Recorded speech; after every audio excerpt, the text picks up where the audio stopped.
Namaste, my name is Dhieyo and welcome to my channel. Today I'll tell you a little about this ancient form, this ancient practice and understanding to keep yourself protected from your own kindness. Yes, our own kindness can be extremely harmful for us, and our ancestors knew about this. Even in today's time, a lot of people know about this and they work around it. But kindness, like we all like to do things for strangers, for people that we know, we go help them out. Charity is one of them, and you may not even know how your kindness is affecting you. So I'll tell you a little bit about it, and you can keep yourself protected or play around with this form of kindness. It's great to be kind to one another, but there is lots more to it, which is important for everyone to know now. So in the earlier times, our ancients, our ancestors would also tell somebody, don't be nice to anybody. You could attract their karma into your life. The person's not even real, so their trouble, the problems are not real, but you could attract it in your own life. Have you prepared yourself for it? Do you know the knowledge of how you need to help somebody? If no, then you don't help somebody. This is what they would teach everyone. Or they would also teach them, okay, if you want to be kind to somebody, this is the understanding that you have to have. So I'll tell you a little about it now. All of us are living in three bodies: mind, body, and soul. We're experiencing this world through this body. Everything that this body, through its five senses, experience collectively makes our mind, and our soul is inside. So most of the time, all of us are not operating from the soul. The soul is not controlling this projector, this body. This experience is just going on, and we are there sitting, not knowing what to do with it. But in some cases, with various practices, especially my sharir nahi atma, I am not this body, I am a soul. The soul starts controlling this body. This is where this practice and understanding comes in handy. So, like today, let's say if there's somebody who's got a lot of stuff on their head, loads and loads of bags on their head, and they're finding it really difficult, and you being there wants to give a helping hand to this person. So your presence over there, by you saying, okay, life is good and everything will be fine, don't worry, keep going, I'll support you, is not going to help that person. You will have to take that baggage. Okay, where are you going? Okay, I'll help you. You put few bags on your head and you help that person out. So now once you've done your job and you moved on, you physically help that person, but now, like I said, that person also has a physical form, a mental form also, a mind form also, which is also going through a lot of torture of holding on to that baggage. His entire life, that why is he holding so many bags? Why is he struggling so much? The various different struggles he's faced in his life is also now there in his physical form, in his mental form also. So you helping him physically, you've also somewhere taken his baggage of his mental form onto you, where now you've moved on from helping him, and now you're going on thinking that, okay, I've helped this person out. Such a good deed I've done. You've gone and told two people about it. In today's time, you put it up on social media.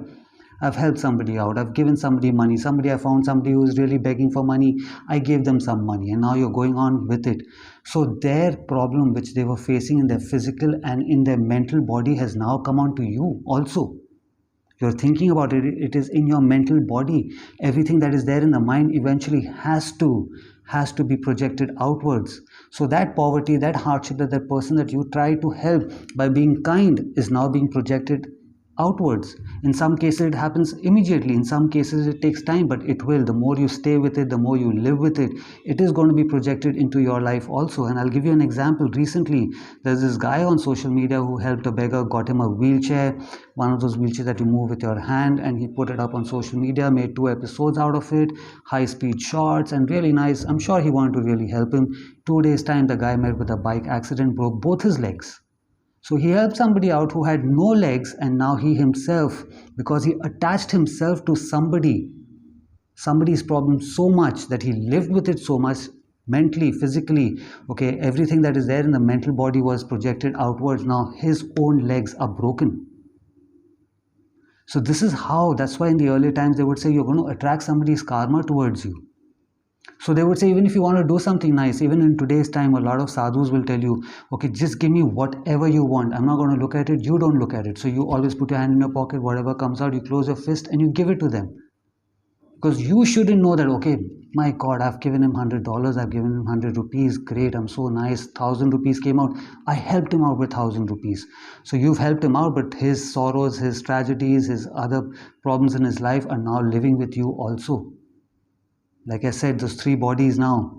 So in earlier times also, the sadhus would always say that we also don't want to know what you're giving us. So even if it is $1 that's reached him, 5 rupees that's reached him, till now he didn't have that. So they would take it as a bonus. They would say, you don't tell me what you're giving, I'll accept everything that you give me.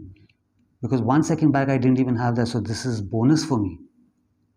So this is how kindness can become a big problem for you if you're somebody who's a lot into charity, wanting to help people, help the nature, help animals, any of those forms. So how do we do? Do we stop being kind to one another? No. This is why they said either you are of that mentality and that okay, everything's an illusion and I keep going, or you want to keep a balance.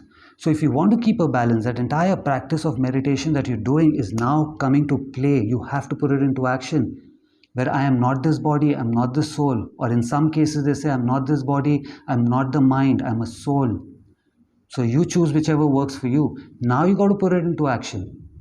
I'm not this body, that means this person's not even there. So everything that your five senses are collecting, I'm not this mind, I'm a soul. You go help that person with that mentality, which will say that you're physically attached to it but spiritually detached. So physically you've gone and helped that person, you've gone and done your charity, you've helped that animal, you've helped that person who is in need of help, but with this understanding that I'm physically doing it, spiritually I'm not even there. So this is how they would teach everyone that you want to be kind, this is what you need to practice. If you're not somebody who is that powerful, whose soul is not operating this body, then forget about it. Don't even get into trouble then. It's okay, just keep walking ahead. But like I said, everyone wants to be kind, everyone wants to be helpful. So if you keep that balance between the spirit world and the material world, you are living here in the material world. I definitely go help people out, but I help them out with this mindset that I'm physically attached, and once I'm done, I'm gone. I'm not going to think that, okay, I helped this person out and this is a charity I did, I saved that dog, I saved that animal, I saved the trees and plants. No, I've done my bit and I've moved on. So this is where your spiritual practice that you're doing, your meditation that you're doing, I'm not this body, I'm a soul, मैं शरीर नहीं, मैं आत्मा हूँ, comes into play. This is why I keep telling people, there's no point you're doing these practices, but when the time comes, you've forgotten about it, and now you're wondering that, my God, my life is going great. How come my business is going down? How come my health problem is there? Why did I meet with this accident? Why did I break my hand? Think about it. Have you helped somebody in your life that who is really going down in business, in their career, or in any other form that you've helped them, and now you've brought that into your life? To a certain extent you've brought that into your life, then you need to get all these spiritual practices in your day-to-day life. You help somebody with that intention. You're physically attached but spiritually detached. So life is going to keep giving us these experiences to put our practices, whatever practices we're doing, into action. This is where a lot of people are failing. They're not understanding that, okay, why am I failing? Why am I going through so much? I'm being nice to people, but why am I being harmed? So even in safety manuals, they always tell you, you save yourself first, then you think about the other person. So you use your kindness for yourself first, and then you think about the other person. If you like this video, give it a like, subscribe to my channel. Until I see you again, have a good life. Namaste.